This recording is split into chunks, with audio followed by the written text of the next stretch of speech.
ولا قوة إلا بالله العلي العظيم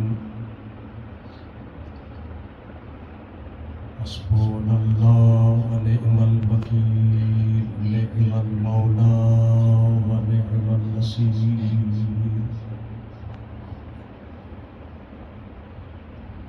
أعوذ بالله من الشيطان اللعين الرجيم بسم الله الرحمن الرحيم الحمد لله رب العالمين الصلاة والسلام على سيدنا ونبينا وحبيب قلوبنا وشفيع ذنوبنا وطبيب نفوسنا سيدنا ومولانا أبي القاسم محمد اللهم صل على محمد وآل محمد وعلى سيد المسيحين وإمام المتقين علي بن أبي طالب الصلوات اللهم صل على محمد وآل محمد وعلى أولاده المعصومين ولعنة الله على أعدائهم من يومنا هذا إلى يوم الدين أما بعد فقد قال الله تبارك وتعالى في كلامه المجيد وفرقانه الحميد وقوله الحق بسم الله الرحمن الرحيم تبارك الذي بيده الملك وهو على كل شيء قدير الذي خلق الموت والحياة ليبلوكم أيكم أحسن عملا إن الله عزيز غفور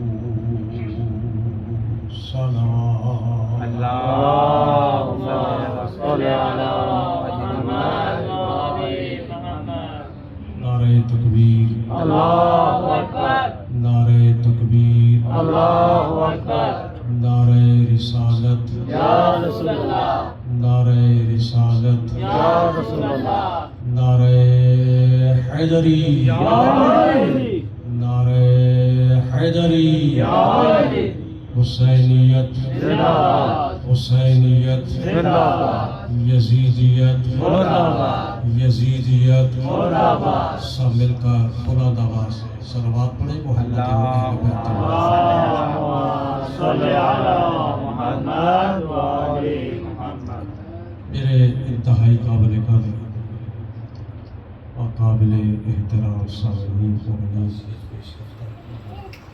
تسلیت پیش کرتا ہوں اور دعا ہے کہ خدا تبارک و تعالیٰ ان کو یہ غم یہ دکھ برداشت کرنے کی توفیق عطا فرمائے اور مرحوم کو خدا تبارک و تعالیٰ جنت الفردوس میں اعلیٰ مقام عطا فرمائے۔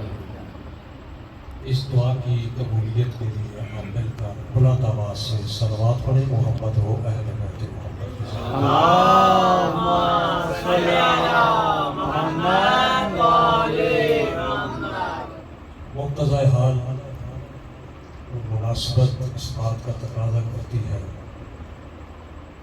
کہ ہم مرحوم کے حوالے سے کہ جو اپنا عہد اور اپنا وقت اللہ تبارک و تعالیٰ نے جو انہیں ہدایت فرمایا تھا اس دنیا میں پورا کر کے اپنے پروردگار عالم کی طرف واپس چل گئے۔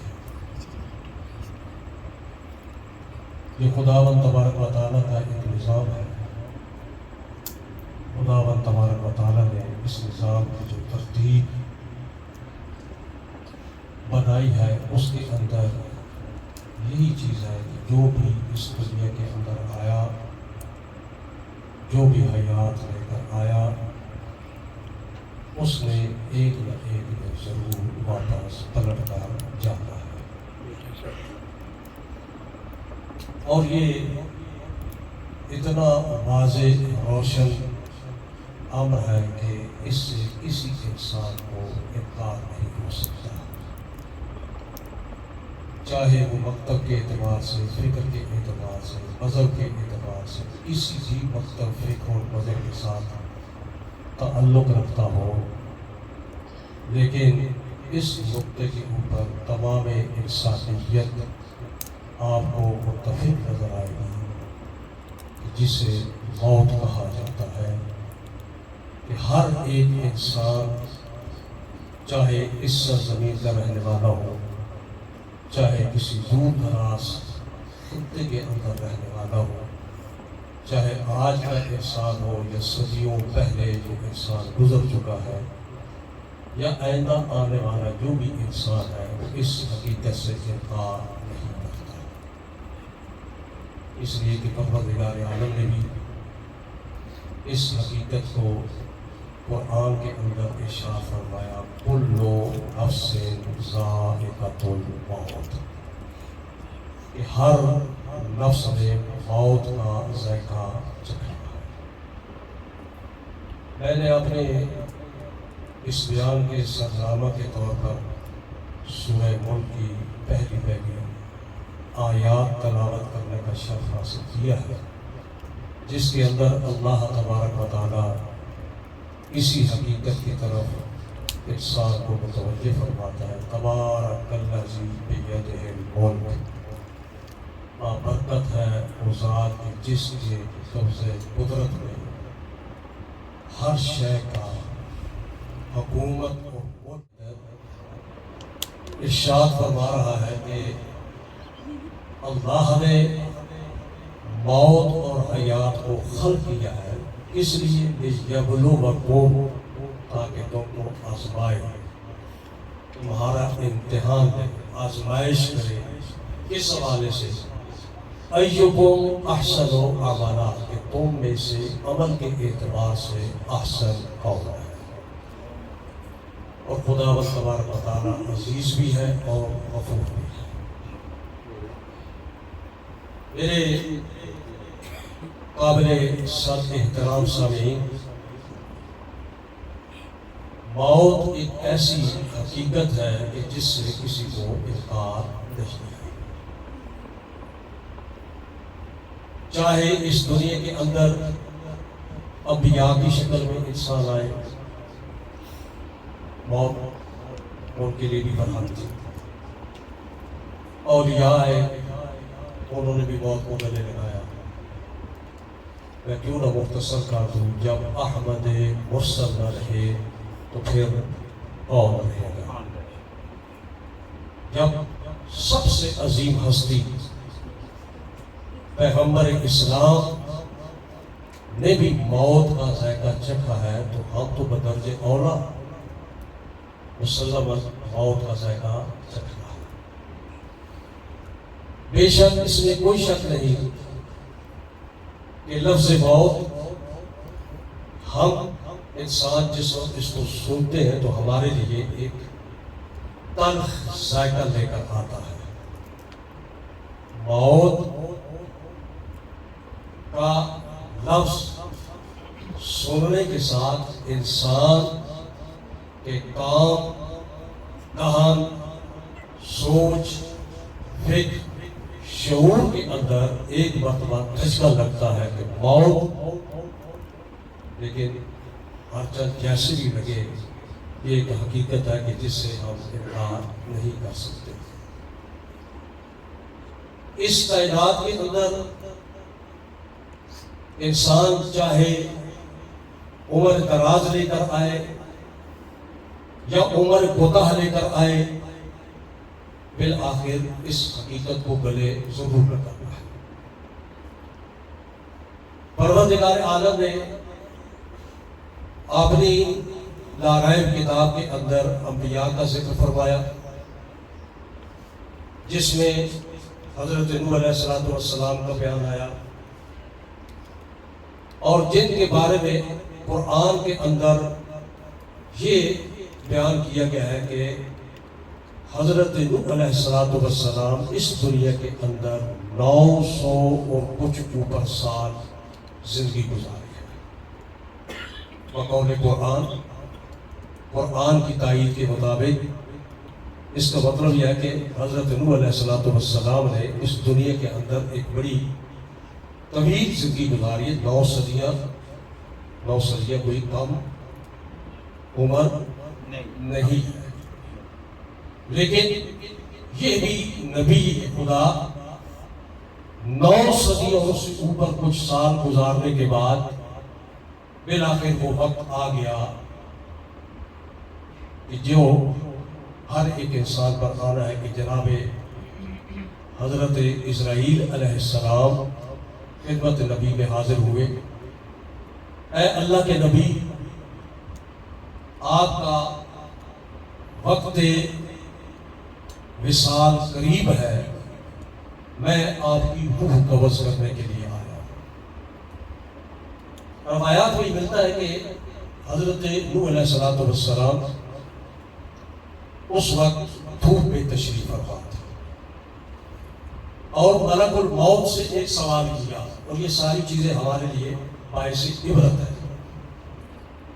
اے اللہ کے فرشتے، کیا میری زندگی میں اتنا وقت ہے کہ میں یہاں دھوپ سے اٹھ کر سائے میں چلا جاؤں؟ فرشتہ اجل نے کہا، اے نبی خدا، ہاں اتنا وقت ہے۔ حضرت نوح علیہ السلام دھوپ سے اٹھ کر سائے میں چلے گئے۔ حضرت اسرائیل نے نبی خدا کی خدمت میں عرض کیا، اے اللہ کے نبی، مجھے آپ کے اس کام کی سمجھ نہیں آئی، مجھے نہیں پتہ چلا کہ آپ کیوں دھوپ سے اٹھ کر سائے میں آیا۔ بالآخر میں آیا ہوں آپ کی روح قبض کرنے کے لیے، وہ میں نے دھوپ میں بھی قبض کر لینی تھی، سائے میں بھی قبض کر لینی، آپ نے یہ کیوں ایسا کیا؟ حضرت نوح علیہ السلام کے نام انسانیت جو پیغام چھوڑنا چاہتے تھے وہ یہ تھا، فرمایا کہ اے اللہ کے فرشتے، اے فرشتے اجل، میں بظاہر اس دنیا کے اندر ایک بڑی طویل زندگی گزاری ہے، لیکن یہ اتنی طویل زندگی جو میں نے گزاری ہے وہ میری اس طریقے پر گزری ہے جیسے میں ابھی دھوپ سے اٹھ کر سائے میں گیا، جو ابھی میں دھوپ سے اٹھ کر سایہ میں گیا ہوں، جس طریقے پر یہ وقت مجھے لگا ہے، مجھے لگتا ہے کہ میں نے اتنی طویل زندگی اس طریقے پر کیا کی ہے، گزاری ہے۔ اس سے ہمارے لیے جو درس ہے وہ یہ ہے کہ دنیا کی زندگی اولاً چاہے جتنی بھی طویل ہو جائے، بالآخر اس کا انجام موت ہے، اور پھر زندگی چاہے جتنی بھی ہو، اگر اللہ کا نبی اتنی طویل زندگی گزارنے کے بعد اپنے آخری تأثرات بیان کر رہے ہیں، تو جو 9 صدیاں گزار کر یہ تأثر دے رہے ہیں کہ اس طریقے پر گزری جس طریقے پر ابھی میں دھوپ سے اٹھ کر سائے میں گیا ہوں، تو ہم خود اپنے اوپر توجہ کریں، ہماری زندگی کا تناسب حضرت نوح علیہ السلام کی زندگی کے مقابل میں کیا ہو سکتا ہے؟ جو 9 صدیاں گزارنے کے بعد یہ تأثر دے رہے ہیں، تو ہماری زندگی کا تناسب ان کے مقابل میں تو کچھ بھی نہیں۔ 60 70 80 زیادہ زیادہ 100 کی حد تک پہنچ جائے تو یہ بریک نیوز بن جاتی ہے کہ فلاں جگہ پر ایک شخص ہے کہ جو صدی سے کیا کر رہا ہے، تجاوز کر رہا ہے، 100 سال زندگی گزار چکا ہے، تو اگر حضرت نوح علیہ السلام اللہ کا نبی 9 صدیاں گزارنے کے بعد یہ اپنے آخری تأثرات دے رہے ہیں، تو ہمیں تو درجہ اولا اس کے بارے میں غور کرنا چاہیے، فکر کرنا چاہیے کہ اگر حضرت نوح علیہ السلام کی اتنی طویل زندگی اس طریقے پر اتنی جلدی گزری ہے تو ہماری زندگی کتنی جلدی گزرنے والی ہے۔ دوستوں، بزرگوں، نوجوانان عزیز، موت ہر ایک کے پاس آنا ہے، چاہے نبی ہو چاہے غیر نبی ہو، موت ہر ایک کے قریب آئے گی، ہر ایک کے پاس آئے گی، اس سے فرار ممکن نہیں۔ چاہے آپ اس موت سے فرار ہو کر مضبوط قدموں میں بھی چھپ جاؤ، موت سے انسان نجات نہیں پا سکتا۔ ایک شخص میرے مولا امیر المؤمنین کی خدمت میں اللہم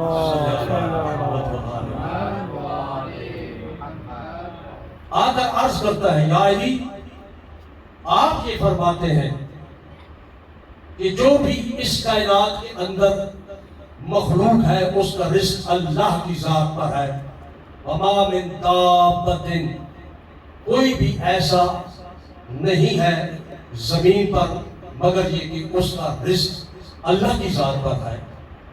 تو مجھے آپ کی اس بات کی سمجھ نہیں آئی۔ میں آپ کی خدمت میں اس شخص کا تصور پیش کرتا ہوں کہ جس کو ایک بند کمرے میں، جس کی کھڑکیاں بھی بند، دروازے بھی بند، سوراخ بھی بند، باہر کی چیز کوئی اندر نہیں آ سکتی، اندر کی چیز کوئی باہر نہیں آ سکتی۔ یا علی، آپ بتائیں مجھے اس کو رزق کہاں سے آئے گا؟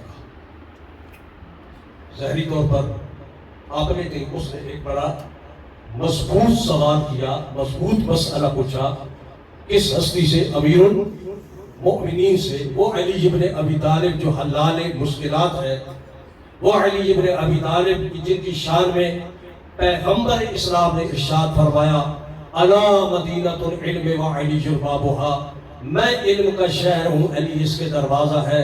وہ علی ابن ابی طالب جو یہ کہتے ہوئے نظر آتے ہیں، صدونی صدونی قبل ان تفقدونی، دنیا والوں مجھ سے پوچھ لو، مجھ سے پوچھ لو کہ میں تم کو ہر ایک سوال کا جواب دے سکتا ہوں، اور یہ بھی یاد رکھ لو کہ میں علی ابن ابی طالب زمین کی نسبت آسمان کے راستوں کو بہتر جانتا ہوں۔ امیر المؤمنین سے جب اس نے یہ سوال کیا، امیر المؤمنین فرمایا، تو پہلے میرے اس سوال کا جواب دے دے، تجھ کو جواب مل جائے گا۔ اس نے عرض کیا، مولا آپ کا سوال کیا ہے؟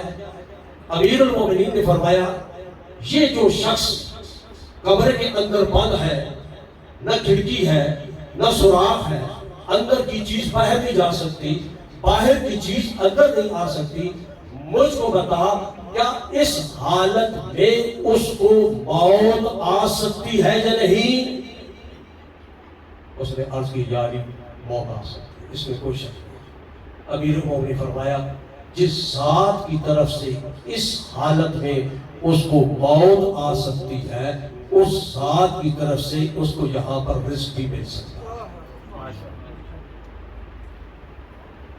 موت پر حق ہے، چاہے آپ موت سے فرار کرنا چاہے پھر بھی تم فرار، وَلَوْ كُنْتُمْ فِي بُرُوجٍ مُشَيَّدَةٍ، چاہے تم موت سے فرار کر کے کہاں پر مضبوط قلعوں کے اندر چلے جاؤ، موت سے نہیں بچ سکتے۔ ہاں، انبیاء کے سامنے بھی جب ایک مرتبہ یہ موت کا تصور اور موت کی جھلک جب سامنے آئی تو ایک مرتبہ انبیاء کو بھی جھٹکا ضرور لگا ہے۔ آپ جانتے ہیں کہ اللہ تبارک و تعالیٰ نے انبیاء میں سے خصوصی طور پر حضرت ابراہیم علیہ السلام کہ جن کو متعدد امتحانات میں ڈال کر ان کو بلندیوں اور کمالات اور درجات عطا فرمائے، یہاں تک کہ حضرت ابراہیم وہ نبی خدا ہے کہ جن کو خلیل اللہ کہا جاتا ہے، یعنی اللہ کا دوست۔ آ گیا وہ وقت جو ہر ایک پر آنا ہے۔ فرشتے اجل جناب حضرت ابراہیم علیہ السلام کی خدمت میں حاضر ہوئے، اے اللہ کے نبی وقت آ گیا ہے، واپس چلے۔ تو وہاں پر حضرت ابراہیم کے دل کے اندر ایک صدا اٹھی، پروردگار تو نے مجھ کو اپنا دوست بنایا ہے۔ کیا دوست کے ساتھ ایسا کرتا ہے؟ یہ اندر کی کیا تھی؟ صدا تھی کہ جو اس موقع پر، اس محل پر جناب حضرت ابراہیم کے اندر پیدا ہوئی۔ اللہ تبارک و تعالیٰ نے جناب ابراہیم کو فرمایا، اے خلیل تو خود کہہ رہا ہے کہ تو میرا دوست ہے، تو کیا بتا مجھ کو دوست کے پاس جانے سے گھبراتا ہے؟ تو عرض کرنے کا مقصد یہ ہے کہ حضرت ابراہیم علیہ السلام اللہ کے دوست تھے، لیکن جب موت کا وقت آیا تو پھر حضرت ابراہیم کے اندر بھی یہ ایک آواز اٹھی کہ پروردگار میں تو تیرا کیا ہوں؟ دوست ہوں۔ اور شاید حضرت ابراہیم کی یہ صدا بتلا رہی ہے کہ موت جو آ رہی ہے شاید یہ دوستی کا تقاضا نہیں ہے، لیکن پروردگار عالم نے اس پردے سے، اس حقیقت سے پردہ اٹھایا اور کہا کہ اے ابراہیم تو میرا دوست ہے، اور یاد رکھ یہ موت درمیان میں ایک رکاوٹ ہے کہ جس کو میں دور کر رہا ہوں تاکہ دوست کی دوست سے ملاقات ہو جائے۔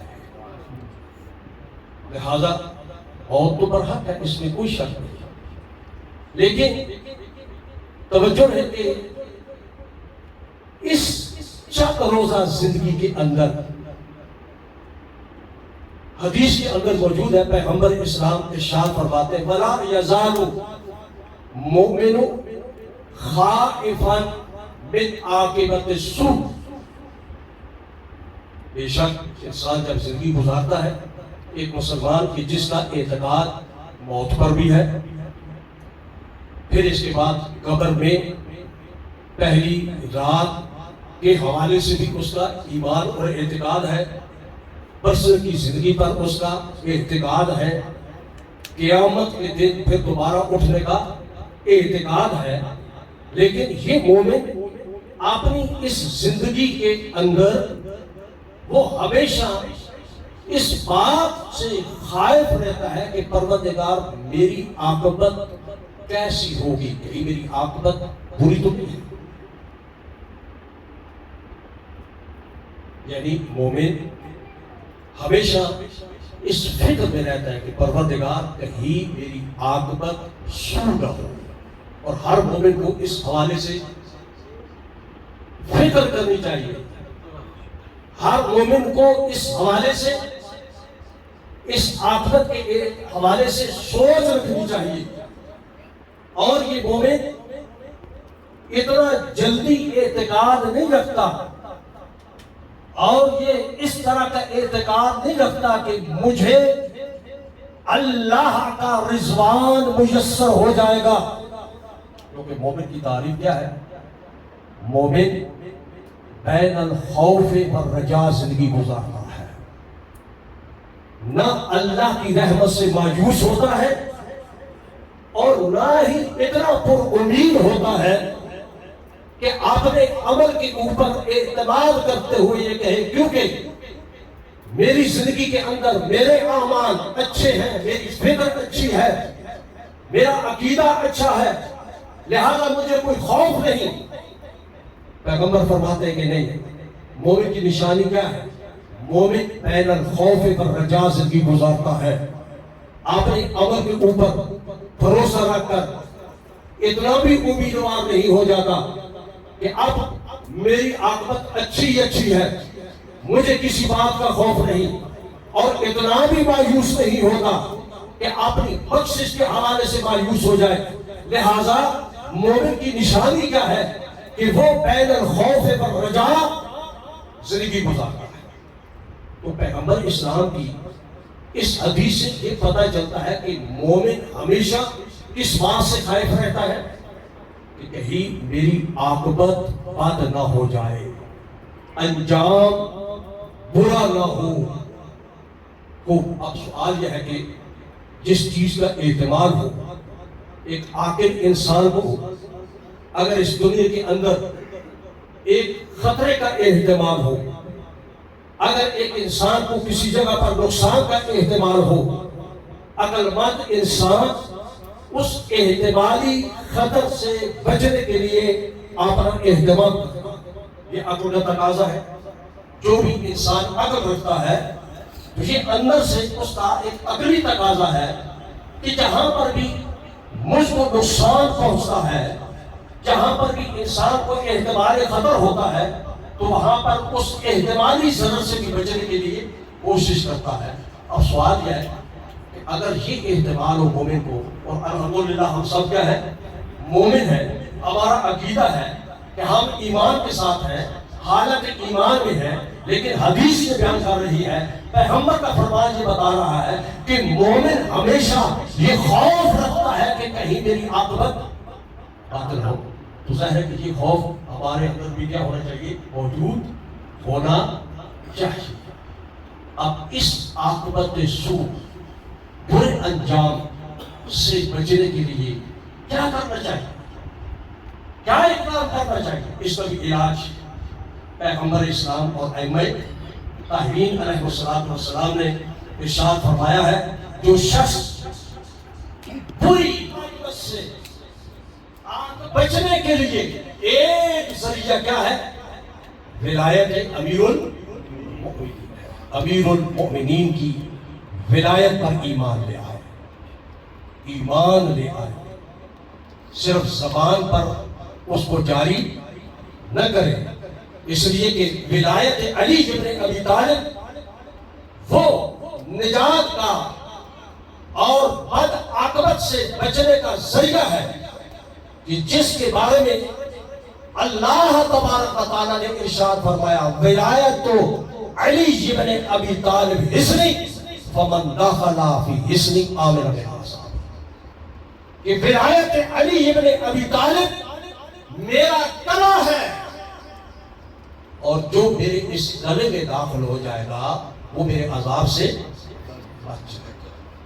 اور ایسی تو نہیں، یہ حدیث معتبر حدیث ہے، فریقین کی کتب کے اندر موجود ہے کہ جو پیغمبر اسلام نے امیر المؤمنین کی شان میں ارشاد فرمائی، یا علی اگر کوئی شخص حضرت نوح جتنی عمر لے کر اس دنیا کے اندر آئے اور اس پوری عمر کے اندر وہ اللہ کی عبادت دن بھر کرتا رہے، رات کو اللہ کی عبادت کرے، دن کو روزے رکھے، پاک پیالہ حج کرے، کوہ صفا و مروہ کے درمیان میں اللہ کی راہ میں جہاد کرتے کرتے اس کے جسم کے ٹکڑے ٹکڑے ہو جائے، یا علی اگر اس شخص کے دل میں تیری محبت نہیں، تیری ولایت نہیں، اس کا جنت میں جانا تو بڑی دور کی بات، وہ جنت کی خوشبو بھی نہیں سن.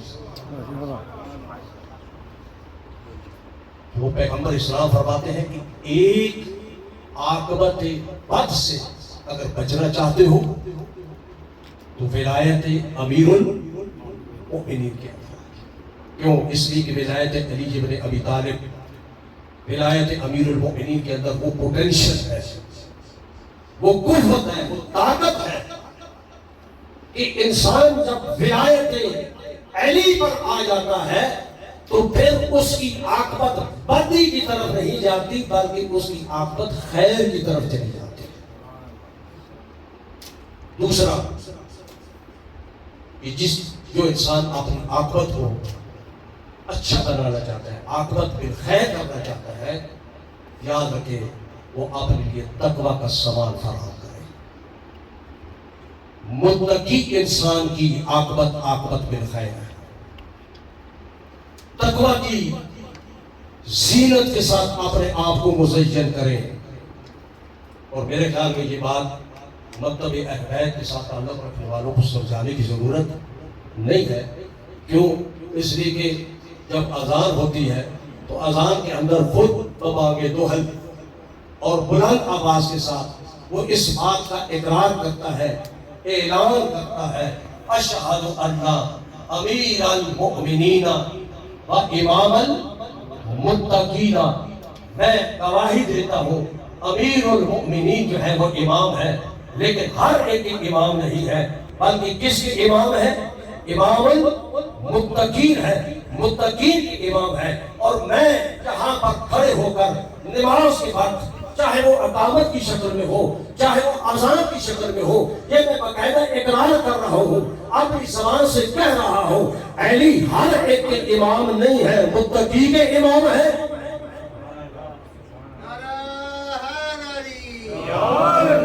ظاہر ہے کہ جب متقی کے امام ہے اور میں اپنی زبان سے اقرار کر رہا ہوں، تو جب علی بن ابی طالب کو میں نے امام مانا ہے تو پھر میں تقوی کے دائرے سے باہر نہیں نکل سکتا. عاقبت نیک کے لیے دوسرا جو کام ہے وہ کیا ہے کہ آپ تقوی کے سماج سے اپنے آپ کو مسجد کریں. تیسری چیز جو عاقبت بد سے بچنا چاہتا ہے وہ یہ ہے کہ وہ انسان اللہ کی بارگاہ میں توبہ کرے، کیونکہ مجلس ترہیب ہے. بے شک مرحوم بزرگوار جن کے بیٹے انہیں کے اشعار جو پڑھ رہے تھے، اس سے ان کی معرفت، ان کا شعور، ان کی زندگی کا منصب، ان کی زندگی گزارنے کا انداز، ان کے افکار پتہ چل رہے تھے کہ وہ کس قدر کا عظمت تھے.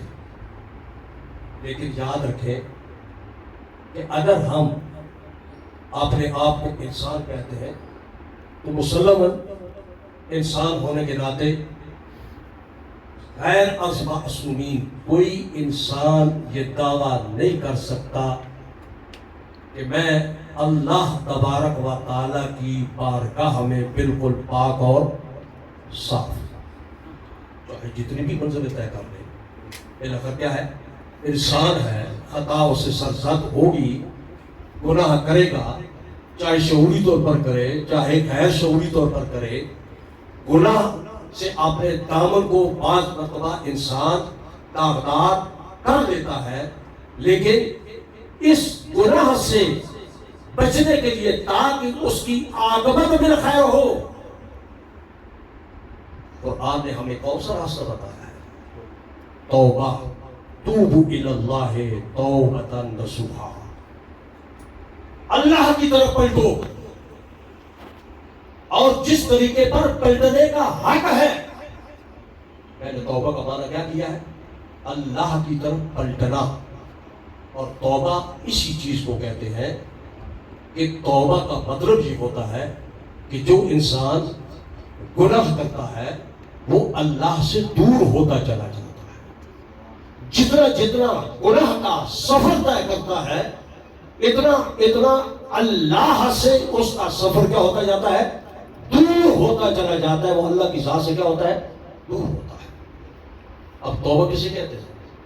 توبہ کی مثال میں آپ کے سامنے رکھوں. بعض مرتبہ انسان سفر جب کرتا ہے، کسی روڈ پر جب چڑھتا ہے تو غلطی سے اپنی گاڑی غلط روڈ پر چڑھا دیتا ہے، اس کا رخ اس سمت میں کر دیتا ہے کہ جس طرف اس نے نہیں جانا.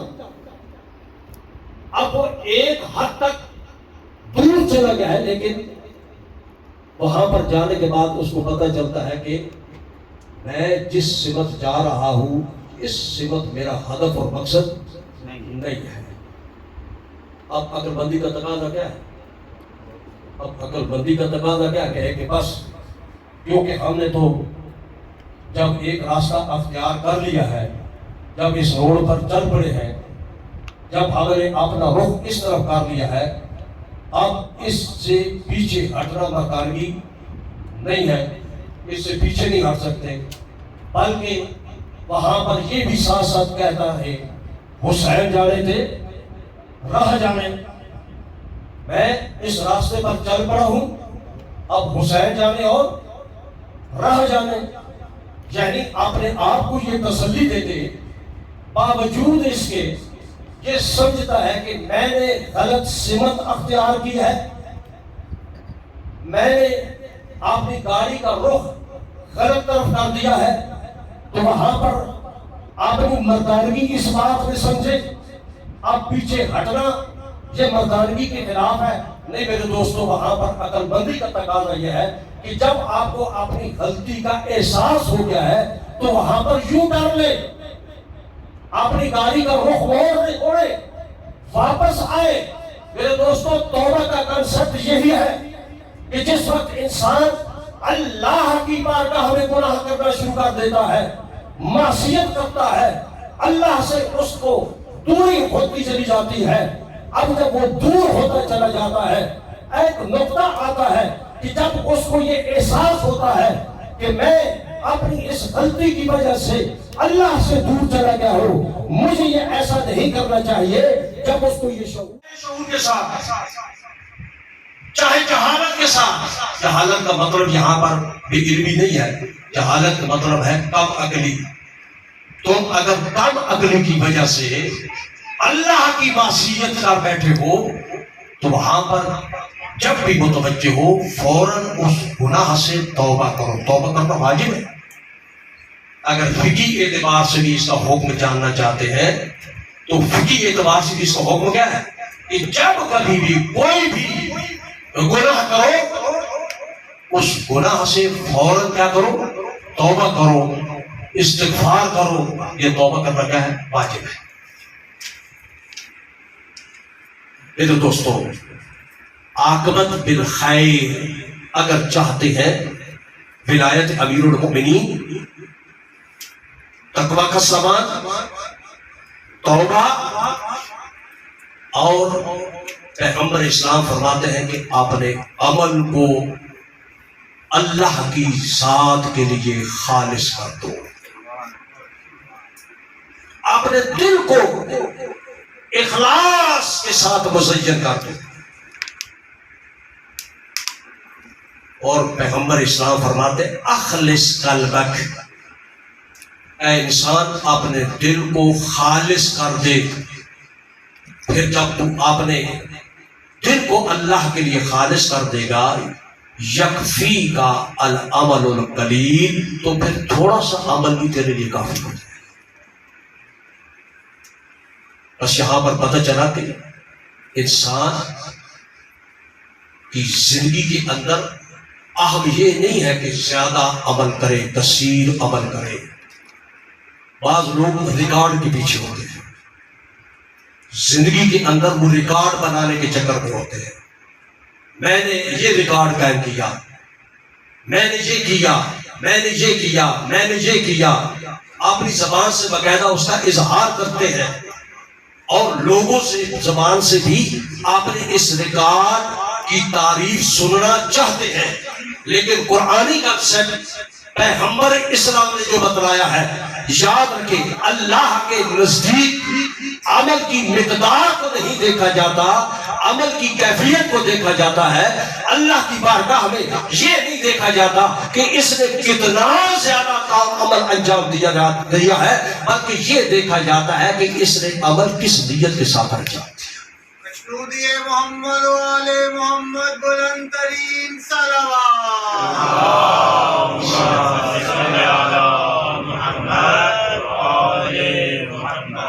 پیغمبر اسلام فرماتے ہیں کہ جس وقت تم اپنے دل کو اللہ کے لیے خالص کرتے، اخلاص کے ساتھ جب تم عمل انجام دے گا، پھر وہ تھوڑا عمل بھی تیرے لیے بہت زیادہ ہوگا. اور امیر المومنین اس موقع پر فرماتے ہیں کہ وہ عمل جو قبول ہو جائے اللہ کی بارگاہ میں، وہ تھوڑا کیسا کہ جو اللہ کی بارگاہ میں عمل قبول ہو جائے اس کو تھوڑا نہ سمجھو. بس کوشش یہ ہونی چاہیے میرے دوستوں کہ میں جو بھی اپنی زندگی کے اندر عمل انجام دوں اس کو طبق اخلاص میں رکھ کر اللہ کی بارگاہ میں پیش کروں. کیوں؟ اس لیے کہ اللہ تبارک و تعالیٰ کو وہ عمل پسند ہے کہ جو اخلاص دل کے ساتھ انجام دے۔ پیغمبر اسلام اپنی حیات طیبہ میں آپ جانتے ہیں کہ مدینہ کے اندر مسجد نبوی یہ پیغمبر اسلام کی ریاست اسلامی کا ہیڈ کوارٹر، پیغمبر اسلام سارے ریاستی امور اسی مسجد نبی سے انجام دیتے تھے۔ تو ایک مطلب پیغمبر اسلام نے مسجد نبی میں اپنے صحابہ کو خطاب کر کے کہا، اے میرے ساتھیوں، ایک مار کا درپیش ہے اور اس جہاد کے لیے سامان فراہم کرو۔ اور جہاد کا جو کنسپٹ اسلام کے اندر ہے، دین کے اندر ہے، وہ یہ ہے کہ اللہ کی راہ میں انسان کو جہاد کرنا چاہیے، واجب ہے۔ اور یہ نہیں ہے کہ جہاد کے لیے تنخواہ بھی ہو، ہمارے لیے سامان بھی ہو، گھوڑا بھی ہو، سواری بھی ہو، یہ سارا کچھ کوئی اور فراہم کرے اور پھر یہ آدمی جہاد پر جائے۔ اسلام کے اندر کنسپٹ جہاد کا کیا ہے کہ لڑنا بھی تو نے ہے، اسلحہ بھی تیرا اپنا ہونا ہے، سواری بھی تیری اپنی ہونی ہے، کھانا پینا بھی تیرا اپنا ہونا ہے۔ یہ جہاد کا کنسپٹ ہے۔ پیغمبر اسلام نے فرمایا کہ ظاہر ہے کہ یہ سارا کچھ کیا کرنا ہے، ہم نے خود کرنا ہے، لہٰذا اس جنگ کی تیاری کریں۔ سلامت پیغمبر اسلام کا ارشاد گرامی، آپ کے ماننے والے جان نثار اپنے گھروں میں گئے، جس کی جتنی بساط تھی، جتنی استعداد تھی، جتنی طاقت تھی، وہ اٹھا کر لے آیا سامان اور مسجد نبی کے اندر کیا کرتا گیا، ڈھیر کرتا گیا۔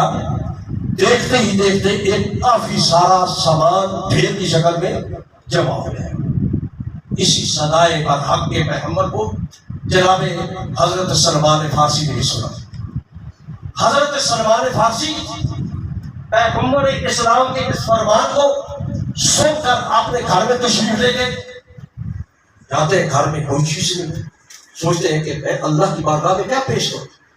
پیغمبر نے ارشاد فرمایا، حکم فرمایا ہے، پیغمبر کے اس امر پر، فرمان پر میں اپنے گھر کی کیا چیز پیش کروں؟ کوئی چیز موجود نہیں ہے۔ دیکھتے ہیں کہ چند کھجوریں پڑی ہوئی ہیں۔ حضرت سلمان فارسی نے ان چند کھجوروں کو اپنی مٹھی میں لیا، برج قدموں کے ساتھ مسجد نبی کی طرف آئے، اس ڈھیر کے قریب آ کر کھڑے ہو گئے۔ اب جناب حضرت سلمان فارسی دل میں سوچ رہے ہیں کہ میں یہ چند کھجوریں اس ڈھیر کے مقابلے میں اس طریقے پر ڈھیر پر ڈالوں، لوگوں نے کتنا سامان دیا ہے، میں یہ کھجوریں کیسے پیش کروں؟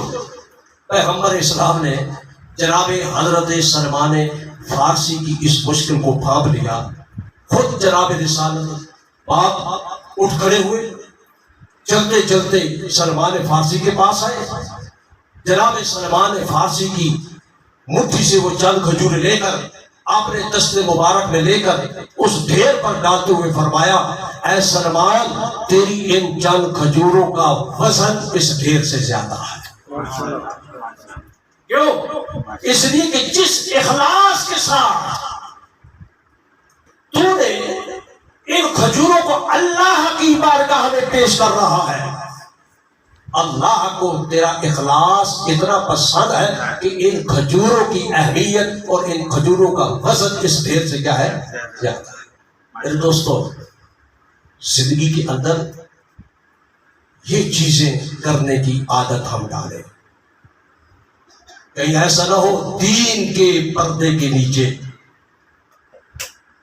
دین کے پرچم کے نیچے، دیانت کے پرچم کے نیچے کہیں ایسا نہ ہو کہ میں عمل ایسا انجام دے رہا ہوں کہ جو اللہ کے لیے نہ ہو۔ اور یہ چیز شیطان اس دروازے سے بہت زیادہ وارد ہوتا ہے۔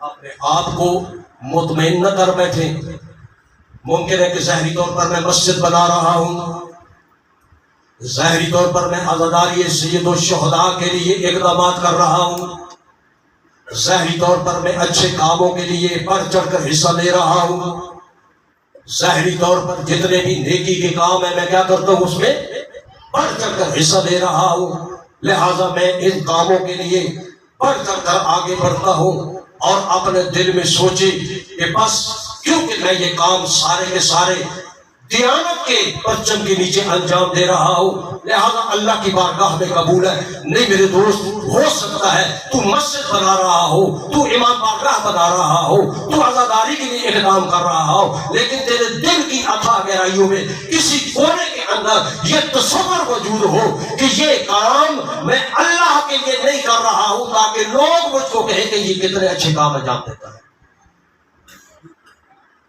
پیغمبر اسلام فرماتے ہیں اس کا یہ عمل اللہ کی بارگاہ میں قابل قبول نہیں ہے۔ دوستو، کون سا عمل جو انسان کو نجات دلاتا ہے، کون سا عمل جو انسان کی عاقبت کو نیک کرتا ہے، وہ عمل کہ جو اخلاص کے ساتھ انجام دیا جائے۔ اپنی زندگی کے اندر ہمیشہ اس چیز کے پیچھے ہم رہیں۔ کیوں؟ اس لیے کہ موت پر حق ہے اور اس کے آنے کا کوئی پتہ نہیں ہے، کسی وقت بھی آ سکتا ہے۔ اس چیز کے اندر نہ رہیں کہ میں جوان ہوں، ابھی بہت وقت پڑا ہے، ابھی میرا لڑکپن ہے، بہت وقت پڑا ہے، ابھی دیر بعد ہے، ابھی وقت ہے۔ نہیں میرے دوست، موت ہر وقت آ سکتی ہے، کسی وقت بھی دروازہ کھٹکھٹا سکتی ہے، کسی وقت بھی آ سکتی ہے۔ مومن کون ہوتا ہے؟ جو اس موت کے لیے اپنے آپ کو آمادہ رکھتا ہے، موت کے لیے آمادہ رہے اور اپنی زندگی کا یہ وتیرہ بنائے۔ ہم عام طور پر دیکھا دیکھی، کیونکہ ہمارے اثر کام شعور آگاہی کی بنیاد پر نہیں ہوتے، ہمارے بہت سارے کام معاشرے کے اندر دیکھا دیکھی دیکھ رہے کہ کیونکہ وہ کر رہا ہے، ہمیں یہ نہیں پتا کہ وہ کس دلیل کے تحت کر رہا ہے، ہم بھی کیا کرتے ہیں، اس کام کو انجام دینے کی کوشش کرتے ہیں، دیکھا دیکھی کرنے کی زیادہ کوشش کرتے ہیں۔ دیکھتے ہیں کہ فلاں شخص اس نے اپنی زندگی دنیاوی گزاری، دنیا کی نگاہوں میں بڑا موفق انسان، اس اعتبار سے کہ اس نے بڑا مال و دولت اکٹھا کیا، بچوں کے لیے بہت کچھ چھوڑ گیا، فلاں اس نے کوٹھیاں بنائی، لوگ کہتے ہیں ماشاءاللہ کتنا کیا تھا، موفق انسان تھا، دنیا کے اندر کیا تھا، کامیاب انسان تھا۔ لیکن سوچنا یہ ہے کہ اللہ کی بارگاہ میں کامیاب انسان کون ہے؟ اللہ کی بارگاہ میں آیا وہ انسان کامیاب ہے جو دنیا کے اندر مال کو اکٹھا کرے، چاہے حلال کا ہو چاہے حرام کا۔ آیا وہ موفق انسان ہے اور اللہ کے حقوق کو ادا نہ کرے اور اس جذبہ کے تحت کہ میں سارا مال اپنی اولاد کے لیے اکٹھا کر کے جا رہا ہوں، پھر میری عاقبت کے لیے، میری آخرت کے لیے یہ اولاد کیا کرے گی؟ خرچ کرے گی اور مجھے جنت تک کیا کر دے گی؟ پہنچا دے گی۔ تو کتنا نادان ہے، تو خود اپنے ہاتھوں سے اپنی عاقبت کو نہیں بنا رہا، تو اولاد سے یہ توقع رکھتا ہے کہ وہ تیری عاقبت بنائے۔ تو خود اپنے ہاتھوں سے اپنی عاقبت کو نہیں سنوار رہا، تو اس اعتماد کے ساتھ کہ اولاد آ کر کیا کرے گی؟ میری عاقبت درست کر دے گی، میرے لیے خرچ کرے گی۔ نہیں، میں ہوں یا کوئی اور ہو، میرے دوستو، بے شک اولاد عزیز ہوتی ہے، اولاد پیاری ہوتی ہے، انسان اپنا اوپر دکھ جھیلتا ہے لیکن اولاد کو دکھ ہی نہیں دیکھ سکتا، یہ کوئی شک نہیں ہے۔ لیکن یاد رکھے، اولاد اپنے باپ کے حوالے سے اس کا جو مائنڈ سیٹ ہوتا ہے وہ یہ ہوتا ہے کہ باپ کے مرنے کے بعد مجھ کو کیا ملے گا۔ وہ تو پہلی منہ بول کے بیٹھے کہ باپ کے مرنے کے بعد مجھ کو کیا ملے گا، میری جیب میں کیا آئے گا۔ آپ اس پر بھروسہ کر کے اپنے ہاتھوں سے اس دنیا کے اندر اللہ کے حقوق، اللہ کی راہ میں دینا، اس کو انجام نہیں دیتے، اس پر چھوڑ رہے ہیں اپنی اولاد۔ ایک نوجوان پیغمبر اسلام کی خدمت میں حاضر ہوا، یا رسول اللہ، میرا باپ میرے لیے بہت کچھ چھوڑ گیا، جسے کہتے ہیں اگر میں بیٹھ کر بھی کھاؤں تو یہ ختم نہیں ہوتا، لیکن میں چاہتا ہوں کہ اپنے باپ کی عاقبت کے لیے، آخرت کے لیے، اسی باپ کا چھوڑا ہوا مال آپ کے ہاتھوں سے اللہ کی راہ میں دو۔ پیغمبر اسلام نے ظاہر ہے کہ بہت اچھا کتاب ہے، اس کی تشریح کہا کہ بہت اچھا آفرین، بے شک اپنے باپ کے لیے یہ تم اقدام کرو۔ اس نے کہا کہ نہیں یا رسول اللہ، یہ جو مال ہے میں آپ کے ہاتھوں سے اللہ کی راہ میں خرچ کروانا چاہتا ہوں۔ لے ایک ڈھیر سارا مال پیغمبر اسلام کی خدمت میں اس نے پیش کیا۔ پیغمبر اسلام نے اس مال میں سے تھوڑا سا اپنی اس ہتھیلی پر رکھ کر اس کے بیٹے کو، فرزند کو کہا، اگر تیرا باپ اپنی زندگی میں اپنے ہاتھوں سے اتنا مال اللہ کی راہ میں دے جاتا، اس کا ثواب زیادہ تھا کہ جتنا تو اللہ کی راہ میں دے گا۔ دوستو، یہ وہ نقطہ ہے کہ جو سمجھنے کے کام ہے۔ اپنی زندگی میں خود اپنے ہاتھوں سے کریں، اپنے ہاتھوں سے کام انجام دیں، اپنے ہاتھوں سے اللہ کی راہ میں دیں، اپنے ہاتھوں سے اپنے واجبات ادا کریں، اپنے ہاتھوں سے حقوق الہی کو ادا کریں، اپنے ہاتھوں سے حقوق العباد کو انجام دیں۔ یہ عجیب کنسپٹ ہے کہ لوگوں کے حقوق کھا کر، عزاداری کے اوپر خرچ کر کے، مسجد کے اندر چندہ دے کر انسان مطمئن ہو جاتا ہے کہ میں نے اپنی عاقبت کیا کر لی ہے، سوال۔ یہ تضاد ہے، تضاد، یہ بڑی شعوری ہے، دین کو نہ سمجھنے والی بات ہے۔ اللہ تبارک و تعالیٰ فرماتا ہے کہ اے انسان، میں اپنے حقوق تو معاف کر سکتا ہوں، لیکن بندوں کے حقوق میں معاف نہیں کرتا۔ حقوق العباد، غور کریں، کہیں ایسا تو نہیں ہے کہ فلاں بندے کا میں نے کیا کیا، حق کھایا، فلاں بندے کا حق میری گردن پر تو نہیں ہے۔ پھر مطمئن نہ ہو، اس وقت تک مطمئن نہ ہو جب تک اس حق کو تو ادا نہ کرتے۔ تضاد سے باہر نکلے میرے دوستوں بزرگوں، گہری سوچ کے ساتھ دین کو سمجھو، دقت کے ساتھ سمجھو۔ روایتی دیندار نہ بنو، گہرائی کے ساتھ اس دین پر آؤ جو دین محمد و آل محمد ہے۔ کس قدر تضاد ہے ہمارے اندر، کہ کتنے لوگوں کو دیکھا ہے ہم نے کہ کام برا کرنا چاہتے ہیں، کام غلط کرنا چاہتے ہیں، کسی کا حق مارنا چاہتے ہیں، ڈاکہ ڈالنا چاہتے ہیں، غلط گواہی کے لیے سفر کرنا چاہتے ہیں، لیکن جب گھر سے نکلتے ہیں تو اپنے بازو پر امام ضامن باندھ کر چلتے ہیں۔ یہ کس کنسپٹ کے ساتھ چل رہا ہے؟ وہ یہ سمجھ رہا ہے کہ میں اس امام ضامن کو باندھنے کی وجہ سے سارے کام میرے لیے کیا ہو گئے ہیں، جائز۔ میرے دوست، یہ کہاں سے فکر لیا، یہ کہاں سے دی؟ پہلے اپنی سمت درست کر، اپنا رخ درست کرو، اس درست سمت پر چلو، پھر چاہے امام ضامن باندھ کر چلو۔ اگر سمت درست نہیں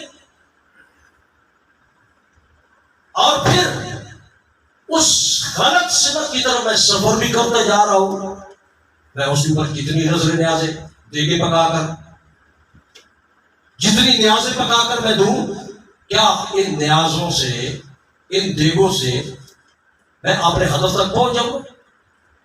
نہیں پہنچ چکا، چاہے جتنی مرضی کے نیاز۔ لہٰذا یہاں پر یہ چیز پہلے ضروری ہے کہ انسان اپنی زندگی کا رخ اور سمت پہلے کیا کرے، درست کرے، اور پھر اس کے بعد درست ٹریک پر چڑھ کر اب اپنے سفر کو کیا کریں؟ جاری کریں.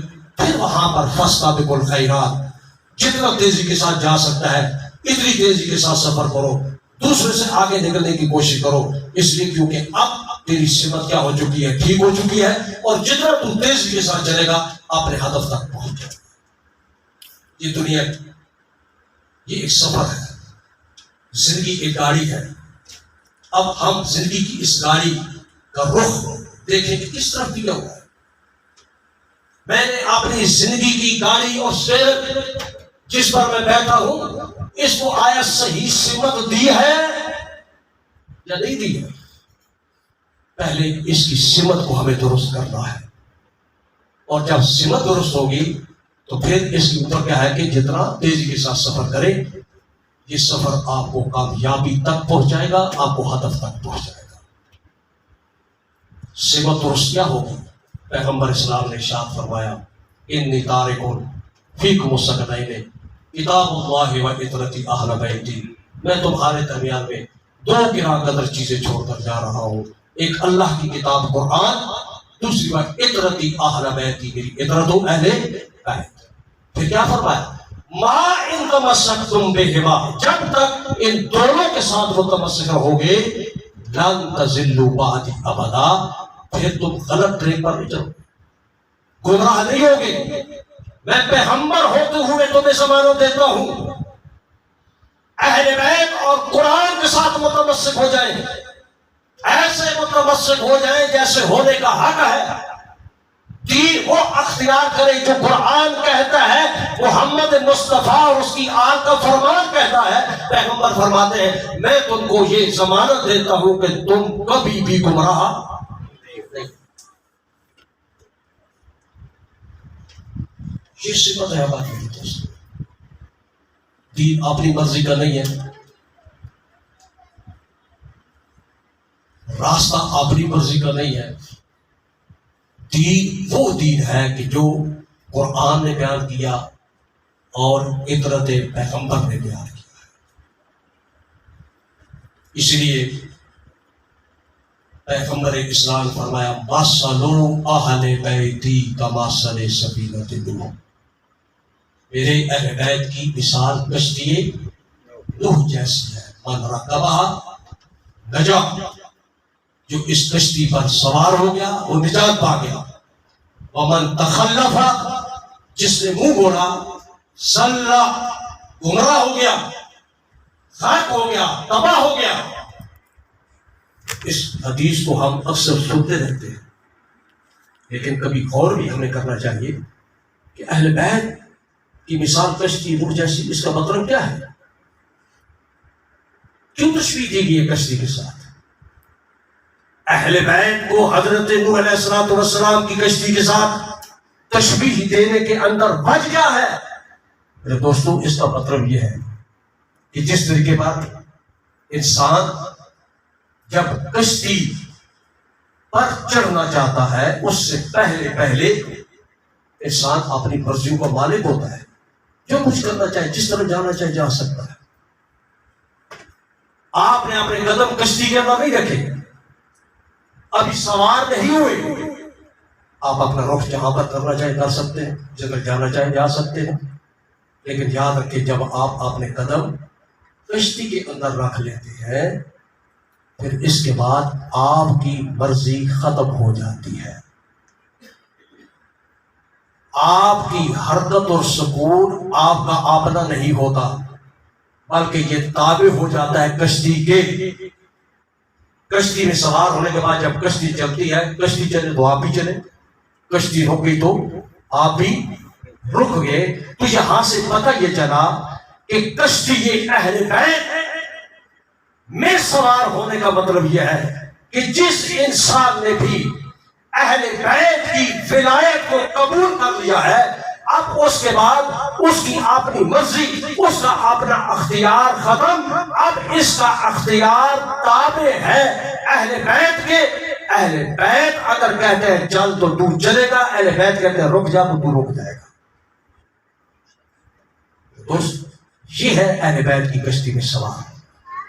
آؤ ہم اپنی زندگی پاک کے حوالے سے یہ دیکھیں کہ آیا ہماری زندگی آیا اسی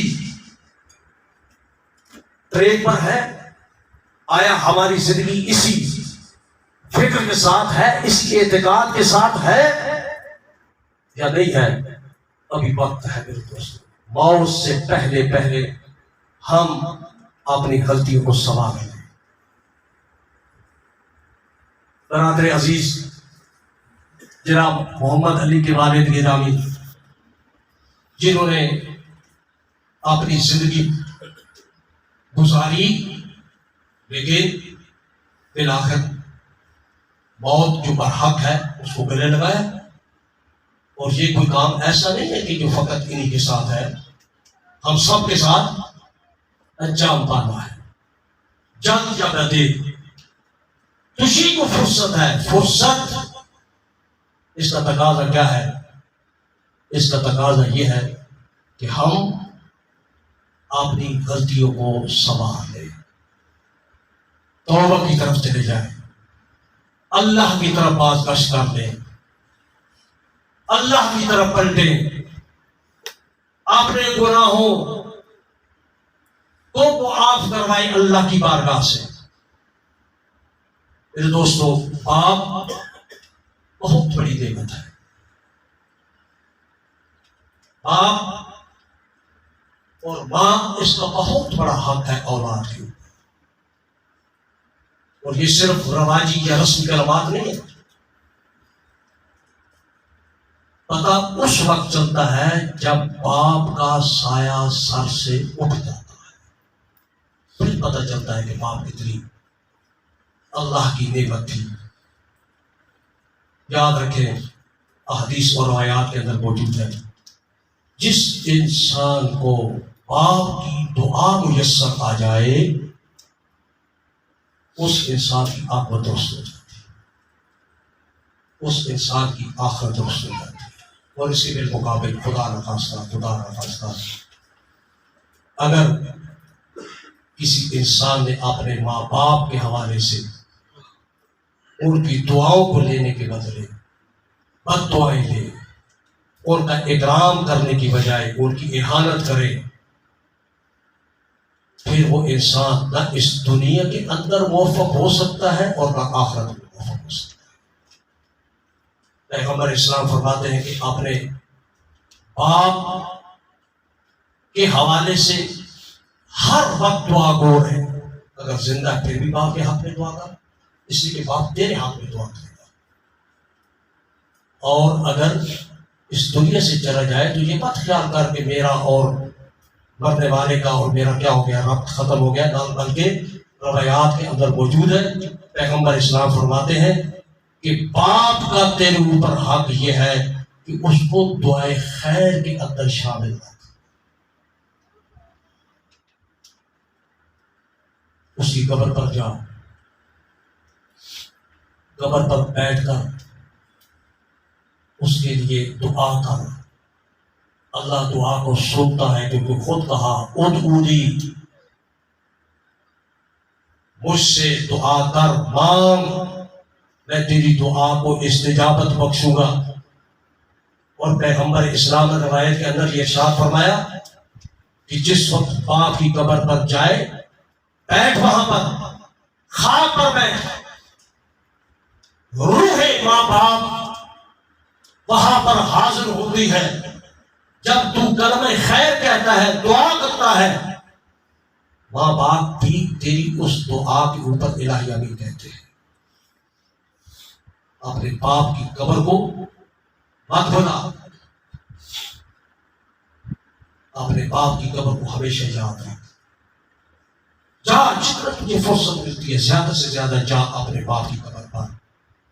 تو میں برادر ارجمند کو اور ان کے بھائی بہنوں کو یہی گزارش کروں گا، بے شک آپ کے والد گرامی اس دنیا سے اپنا سفر تمام کر کے چلے گئے، لیکن اس کا مطلب یہ نہیں ہے کہ ان کا تعلق آپ سے قطع ہو گیا ہے، بلکہ ان کے حقوق آپ کی گردن پر کیا ہے، موجود ہے، اور ان حقوق کو ہم ادا نہیں کر سکتے آیت اللہ العظمی آقا نجفی براشی جو قوم کی سرزمین پر زیارت کے لیے اگر گئے ہیں یا وہاں پر ہے، وہ جانتے ہیں کہ کس قدر عظیم علمی اعتبار سے، تقوی کے اعتبار سے عظیم ہستی کی، جنہوں نے قوم کے اندر وہ لائبریری قائم کی ہے کہ جو عالم اسلام کی عظیم لائبریریوں میں سے ہے۔ اور سے کسی نے پوچھا آپ اس مرتبے پر کیسے پہنچے؟ اب ظاہر ہے کہ ایک مجتہد تقوی جب بیان کر رہا ہوگا تو پھر مبالغہ تو نہیں کر رہا ہے، حقیقت بیان کر رہا ہے۔ کہتے ہیں کہ میں چھوٹا تھا، میری ماں نے کھانا جب تیار کیا تو مجھے کہا بیٹا جاؤ اپنے باپ کو اٹھاؤ اور کہو کہ کھانا تیار۔ اور رات میں گیا کمرے میں، دیکھا میرے والد گرامی مطالعہ کرتے کرتے سو گئے۔ اب میں اس مخمص میں ہوں، آیا ماں کا حکم مانتے ہوئے باپ کو نیند سے اٹھاؤں اور ان کی نیند خراب کروں، یا ایسا نہ کروں؟ اگر ایسا نہیں کروں گا تو ماں کی نافرمانی ہو رہی ہے۔ کہتے میرے دل میں یہ بات آئی کہ میں اپنے باپ کو ایسے تو نہیں اٹھاتا، جا کر میں نے اپنے باپ کے قدموں پر بوسہ دیا۔ کہتے جو ہی میں نے بوسہ دیا میرے باپ اٹھ کھڑے ہوئے اور کہا کیا آپ نے میرے قدموں پر بوسہ دیا؟ بابا جان ہاں میں نے بوسہ دیا۔ کہتے اس وقت میرے باپ کے ہاتھ اٹھے اور میرے حق میں دعا کی، اللہ تبارک و تعالیٰ تجھ کو عظیم عالم دین بنائے۔ اور وہ عظیم مجتہد اس منزل پر پہنچ کر کہتے کہ آج جو مرتبہ مجھ کو حاصل ہوا ہے یہ میرے باپ کی دعا ہے۔ نوجوانان عزیز، اپنے باپ کی دعاؤں سے محروم نہ رہے، یہ دروازہ جلد از جلد بند ہو جائے گا، پھر تم ترستے رہو گے کہ کوئی میرے حق میں کیا کرے، ہاتھوں کو اٹھائے اور میرے حق میں کیا کرے، دعا کرے۔ میں برادر اجمل کی خدمت میں عرض کروں گا، آپ کے والد گرامی ایک وقت مقرر اس کو نبھا کر فرشتہ اجل کی آواز پر لبیک کہہ کر اس دنیا سے چلے گئے۔ یقیناً بے شک آپ اگرچہ پردیس میں تھے، لیکن پھر بھی ساتھی دوست جس کو بھی خبر پہنچی وہ دوڑا دوڑا آپ کے گھر میں آیا، آپ کو تعزیت دی، آپ کو تسلیت دی۔ آپ کے والد گرامی کے غسل، کفن، تجہیز، تدفین اور جنازے کے حوالے سے بڑھ بڑھ کر آگے آئے اور خود یہ کام انجام دیے۔ اور یقیناً تدفین کے وقت بھی یہی منظر ہوگا، کندھوں پر اٹھا کر ورد کرتے ہوئے قبر کی طرف لے گئے ہوں گے اور اپنے ہاتھوں سے لحد کے اندر اتارا ہوگا۔ لیکن میں کہتا ہوں لا یوما کا یوم کا یا ابا عبداللہ، اے میرے مولا حسین تیری قسمت، تیرے ساتھ کیا سلوک کیا مسلمانوں نے۔ اس دکھ کو اگر جاننا چاہتے ہیں تو امام زین العابدین سے پوچھیں کہ کتنا بڑا دکھ ہوتا ہے کہ جس کے باپ کا جنازہ سامنے پڑا ہو اور باپ بھی معمولی باپ نہ ہو، سیدہ شباب اہل الجنہ ہو، اور جس کے باپ کی لاش کی حالت یہ ہو کہ پامال سم اسفا بکھری ہوئی لاش ہو، اور جو اپنے باپ کی اس بکھری ہوئی لاش کو دیکھے اور چاہے کہ میں اس کو دفن کرنا چاہوں اور اس کو کوئی دفن نہ کرنے دے۔ اللہ داروں 11ویں کے دن جس وقت ان اشقیاء نے امام زین العابدین کو زیور پہنا دیے، مستورات کو بے پلان اونٹوں پر سوار کر دیا اور پھر شہداء کے لاشوں کے قریب سے گزارا، جناب حضرت زینب نے جب اس منظر کو دیکھا تو جناب زینب اونٹ کی بلندی پر سنبھل نہ سکی، اپنے آپ کو گرا دیا زمین پر۔ میں عرض کروں گا اے میرے مولا عباس، بے شک آپ گھوڑے کی زین سے زمین پر آئے، آپ کے ہاتھ نہیں تھے، آپ رخسار کے بل پر آئے، لیکن آپ مرد تھے۔ لیکن اے زینب، تیرے تو ہاتھ پس گردن بندے ہوئے تھے، اونٹ کی بلندی کہاں پر ہے؟ تو جب زمین پر آئی تو کس طریقے پر آئی؟ لیکن زینب نے اپنے آپ کو زمین پر گرا کر اپنے بھائی کی بکھری ہوئی لاش کے قریب آ کر ایک سوال کیا، اندر حسین؟ اور میرا ماں جایا حسین تو ہے؟ کیا تو وہی حسین ہے کہ جس کو میری ماں چکیاں پیش کر کمانا تھا؟ کیا تو میرا وہی حسین بھیا ہے کہ جس کو پیغمبر اسلام اپنے کندھوں پر سوار کر کے مدینے کی گلیوں میں سواری دیا کرتے تھے؟ اور اس کے بعد جناب حضرت زینب نے اس منظر کو دیکھ کر اپنا منہ مدینے کی طرف کیا، مدینے کی طرف منہ کر کے اپنے نانا کو خطاب کر کے کہا، صلی علیکہ ملیکۃ السماء، اے میرا نانا رسول، آپ پر تو آسمان کے فرشتے درود و سلام بھیجتے ہیں، آ دیکھ یہ تیرا پیارا حسین ہے جس کی لاش کا بن سے بن جدا ہے، پامال سمے اسفا ہے، جو بے گورو کفن ہے، جس کو کفن دینے والا کوئی نہیں ہے، آ دیکھ تیری بیٹیوں کے ہاتھ بندھے ہوئے ہیں۔ اداکاروں، اس منظر کو جب امام زین العابدین دیکھ رہے تھے، جناب امام زین العابدین کی حالت تغیر ہوئی، تبدیل ہوئی۔ جناب حضرت زینب نے جب دیکھا اپنے بھیا کے غم کو بھول کر آگی سید سجاد کے پاس، اور میرا بھتیجا سید سجاد، میں کیا دیکھ رہی ہوں؟ لگتا ہے تیری جان افرین کے حوالے ہونا چاہ رہی ہے۔ جناب زین العابدین نے کیا دکھ پیش کیا، اے پھوپھی اماں، کیا میں ماں نہ مروں؟ کیا میں مر نہ جاؤں؟ کیوں؟ اس لیے کہ جس کے باپ کی رات سامنے بکھری پڑی ہو، بیٹا اتنا مجبور ہو کہ اپنے باپ کو کفن بھی نہ کر سکے۔ میرے مولا نے یہ دکھ جب زینب کی خدمت میں عرض کیا، جناب زینب نے جناب زین العابدین کو تسلیہ دی، کہا میرا بیٹا تو گھبرا نہیں، بے شک ان یزیدیوں نے تجھ کو دفن نہیں کرنے دیا، لیکن اللہ اس جگہ کو اتنا مقدس بنائے گا کہ یہاں پر ہر وقت زائر آئیں گے، آ کر تیرے بابا کی قبر پر آ کر مغفرت کی دعا کریں گے، ہر وقت اللہ کی بارگاہ میں التجائے کریں گے۔ وَلَعْنَةُ اللَّهِ عَلَىٰ قَوْمِ ظَالِمِينَ وَسَيَعْلَمُ الَّذِينَ ظَلَمُوا أَيَّ مُنقَلَبٍ يَنقَلِبُونَ۔ پروردگار بحق محمد و آل محمد، ہماری یہ قلیل عبادت اپنی بارگاہ میں منظور و قبول فرما۔ پروردگار بحق محمد و آل محمد، خصوصی طور پر مرحوم کے درجات کو بلند فرما۔ پروردگار بحق محمد و آل محمد، ان کی لفظوں سے درگزر فرما۔ پروردگار بحق محمد و آل محمد، برزخ میں ان کو پروردگار اعلیٰ مقام عطا فرما۔